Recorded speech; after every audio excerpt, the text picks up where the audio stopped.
Hey y'all, this is Audra Hicks, your Tennessee real estate professional, and I'm here with my lender, Michael Dean Church with Fairway Independent Mortgage out in Franklin, Tennessee. So you want to tell us kind of what we're going to talk about today? So maybe a few things. I thought we would cover DSCR loans today. A lot of people don't really know what those type loans are for. And do you know what a DSCR loan is?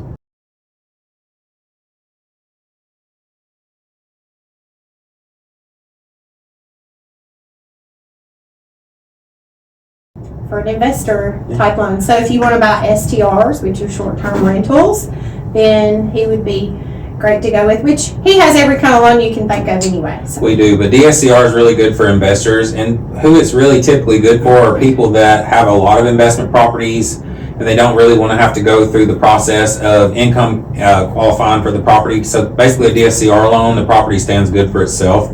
We get an appraisal, we do a comparative rent schedule, and as long as the payment or the rental payment is more than the actual mortgage payment, then the property stands good for itself, and it's very easy documentation. So what kind of down payment do you need for those type of loans? Typically on a DSCR loan, you're going to need 20%. So 20% down and no paperwork to worry about, except for getting... You have to prove your assets and stuff like that, but you're not going to have to like send pay stubs and tax returns and all that kind of stuff. So that's great for the self-employed. Yeah. Your investors. I have a lot of investors. Sometimes they're all cash, but sometimes they do need loans like that, and that would be a great alternative to that. So, I know everybody wants to know right now, do you see interest rates going down? We don't have the crystal ball. No, I definitely don't have the crystal ball. Yeah. So, I know that's the thing. Everybody's scared to make that, but what do we tell people? If they're renting, that's 100% interest.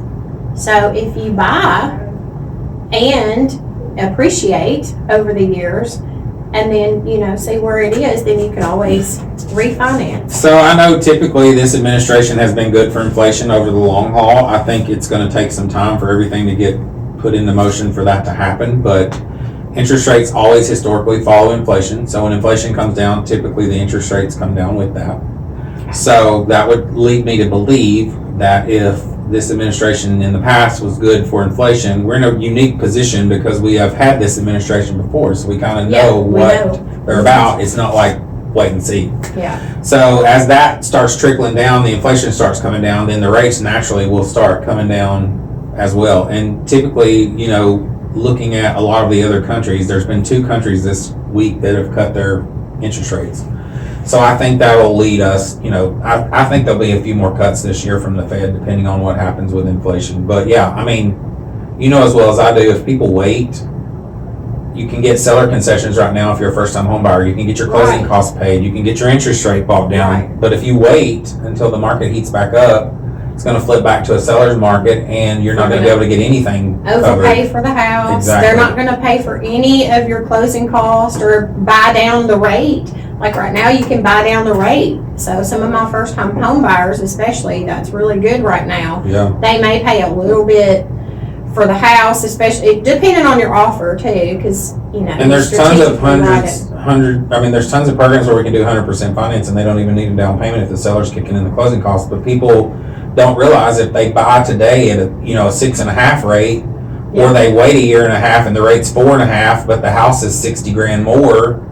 You're paying more per month on the $60,000 more house than you would pay in the higher rate, and you can always refinance. Right. So people don't understand that usually. That's where it's good to have like a great real estate professional and lender behind you in making that decision. We can do numbers. We can, have a game plan of what you are looking for. And just because somebody is approved for a $400,000 house doesn't mean they think they can afford that per month either. We don't, and I'm not one of those agents that goes and says, oh, well, I know you can afford a $300,000 house, but they say you can afford a $400,000, so let's go look at $400,000 houses. That's not what I do. That's not what the majority of good agents do. We want to keep you in the budget where you feel good, and he would run the numbers and tell you what your monthly budget would be. And people always ask the question, when's the best time to buy? And my answer to that is always yesterday. Exactly. Yeah, yesterday. It's true. Because prices of houses are not going to magically go down. There's still a supply issue. Right. There's way more people that don't own than do. Yeah. And they're not building houses fast enough, so they're just going to keep going up. So every second you wait to get in the housing market, you're losing money. Right.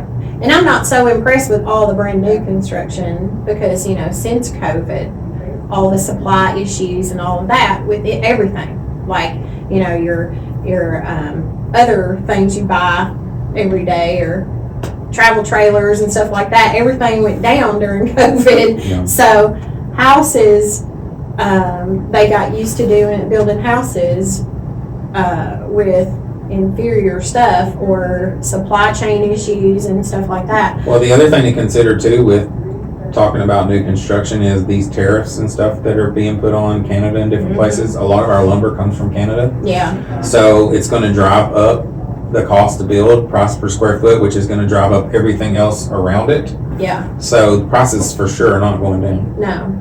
Mm-mm. And that means to find good built existing homes, try to find homes like that too. Not saying that every new construction is bad. No, they're not. Not at all. And it depends on the builder. But there Every are some. builder, but there are some that when I've had home inspections done, the whole home inspection's bigger than A any used house, existing yeah. house that's used. Yeah. So you got to really watch it, and I try to always look out for my buyers during that. Well, the other thing people don't consider, especially first-time homebuyers, is when you buy a new house, you got to put blinds in. You got to put in a fence if you have dogs. You got to do upgraded light fixtures if you want nicer stuff. Like Right. the people that you're buying that existing home from have most likely already done all that All your stuff. upgrades already. So you literally just have to furnish the house and move in. You don't have Right. to do all that extra stuff that the builder's not going to do. Yeah. Because they're going to go in there, they're going to put the basic fixtures they can to save costs. They're going to paint it white as can be everywhere, and you're going to have to paint and do all that stuff. So Yeah. a lot of times you're better off to find an existing home, in my opinion. Yeah, and they're better built. They've already went through their 10-year of settling. Yep. Because for the first 10 years of a house, it settles. So you're going to have cracks you have to fix and do all this They've stuff. been through a good couple windstorms. Yeah, they've been through all the Things. tornadoes and windstorms and Landscaping's mature. everything's there. So you can just buy it and make it into your own. That's what you need to do with an existing house. But tell us what all types of loans that you do and what their down payments may be. So, because a lot of people think they gotta have 20% down, and that's not true. You don't No. have to have that. So we pretty much have everything in-house. We have FHA loans, which require 3.5% down. We've got conventional, which you can do with as little as 3% down. We have USDA, which is 100%. We have VA loans if you're a veteran, 100% financing. And I've been the #1 THDA lender in the state of Tennessee for the last 3 years running. So that's a down payment assistance program where they basically will give you 5% or $15,000 towards your closing costs or down payment. Yeah, and there's a difference. You have a down payment and you have closing cost Correct. too. So some people think all of that is one, and it's not. It's really two different things. Some people just call it all the same, but you have your down payment or zero down, what he just went over, 0, 3, 3.5, 5, 10, 15, 20. Some people put down half, Yeah. but it's a. Well, and in this market currently. currently, closing costs are running somewhere around 3.25% to 3.5% on average, depending on the Yeah. price point. But in this market, like you said You can get the seller earlier, to cover it. a lot of times we can get the seller to cover it. Now, are they going to cover it if you ask for a reduction in price and do it? Probably not, but that's where the real estate professional comes into play, because we kind of know how to structure an offer. So I go over that. But with do you my know you're buyers. better off if you were buying a house? You're better off to pay $30,000 more for that house and have the seller buy your interest rate down Yeah. monthly than you are to get the house for $30,000 less. Right. Because the And rate makes people a don't bigger understand difference. that. Yeah. And that's a good point too, because I try to tell people all the time, it's better to have that seller pay the concessions up front than to ask for a reduction in price. And then you insult them too, a lot of times. So Well, then you people are got just the insulting programmed- going on. People are programmed now to want to get the best deal, and they don't realize that sometimes the best deal is not the lowest price. Right. So Right, and overall, and how many of my first-time home buyers And how many of you seen keep that house for 5 or 10 years? No. They're gonna, sometimes they keep it for a year, 2 years, 3 years, not even 5. Like, I have so many of them move, or their job gets them to move, or unfortunately some of them break up and they've bought a house together. A So lot of divorce lately. have you seen that too? Yeah. There's either a divorce or they never were married when they bought, so they bought it together. So it's essentially a divorce situation with that too. And then you have to deal with both of them and they're mad at each other or whatever. So, so there's that. As a real estate professional, we wear many hats, not just the one today because it's cold outside, but we have a lot of hats that we. So I think the biggest takeaway for anybody watching this today is get in the market now and as quick as you can, because it's not going to be like this forever. And it's a good opportunity right now to invest in real estate. My biggest regret in probably my life is selling any of the properties that I've ever owned. If I was smart, I would have held on to them. Yeah. The last house we sold before we bought the one we're in now 10 years ago is double what it was when I sold it. Right. Like, that was stupid. I should have put a renter in there. See, he admits it. Yeah. You should have put a renter if you already own it and you have it, unless you need to cash it out and put it into something else too. So, do you do 1031 exchange? Yeah. Too, so that's an investor thing as well. So you have properties that you need to divest or whatever. Roll your to avoid capital gains. Yeah, and roll it into a like kind. How does that go on that? You have to buy the same exact style house, or No, I know the answers. I'm trying to try to.